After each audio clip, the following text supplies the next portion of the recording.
अस्सलाम वालेकुम। मां आहियां राणा शेर मोहम्मद फेस ऑफ सिंध सां गॾु।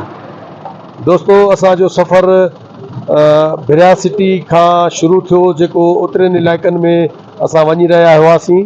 त ही असां बाबूसर टॉप खां पहिरियां उहो इलाइक़ो आहे जिते असांजे MNA सैयद अबरार शाह जी गाॾियुनि सां हादसो पेश आयो हो। ऐं ही अफ़सोसनाक जेको वाक़ियो अॼु खां 15 ॾींहं पहिरियां पेश आयो आहे। इन में MNA सैयद अबरार शाह जी फैमिली उन्हनि जी मुख़्तलिफ़ गाॾियुनि में घर जा भाती सुवार हुया।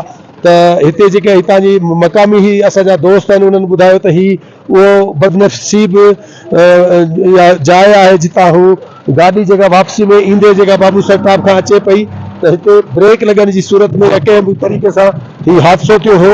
ऐं हिन हादसे खां पोइ जेको मंज़र आहे हितां जे मक़ामी माण्हुनि ॿुधायो त 15 ॾींहं पहिरियां ही वाक़ियो थियो त ही मुंहिंजो दोस्त तव्हांखे ॾेखारींदो कैमरा जी अख में। त हिन जॻह ते ही जेकॾहिं सफ़ा हेठि वञे हा त वधीक जानी नुक़सान थी पियो सघे, पर अलाह जे करम सां अलाह साईं महिरबानी कई त गाॾी जेका हिते पत्थर में हिते हिकु ॿ कल्टियूं खाइण खां पोइ बीह वई, जंहिंजे नतीजे में सैयद अबरार शाह जी जेका फैमिली आहे उहा तमामु घणी ज़ख़्मी थी पई। ऐं सैयद मंसूर हुसैन शाह जी जेका न्याणी आहे हिन हादसे में वफ़ात करे वई हुई।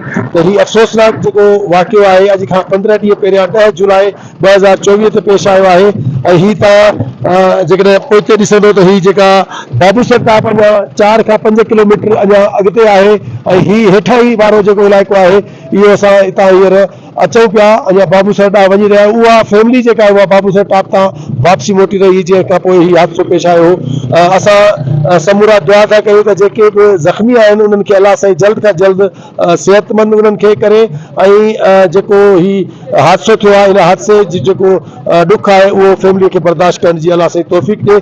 ऐं मां इहा ई गुज़ारिश कंदुसि त हिननि इलाइक़नि में जेके माण्हू अचनि था हितां तेज़ रफ़्तारी वारो जेको अमल आहे उहो तमामु घणो ॾुखोईंदड़ आहे। हितां जे लोकल जेके असांजा ड्राइवर आहिनि उन्हनि जो बि चवणु आहे त हिते रोड रस्ता मथे था वञनि, हेठि था लहनि, वर वकर तमामु घणा आहिनि, त एहतियात सां जेका आहे उहा ड्राइव करणु घुरिजे। ॿियो प्रोग्राम ताईं ॾींदा इजाज़त। अल्लाह हाफ़िज़।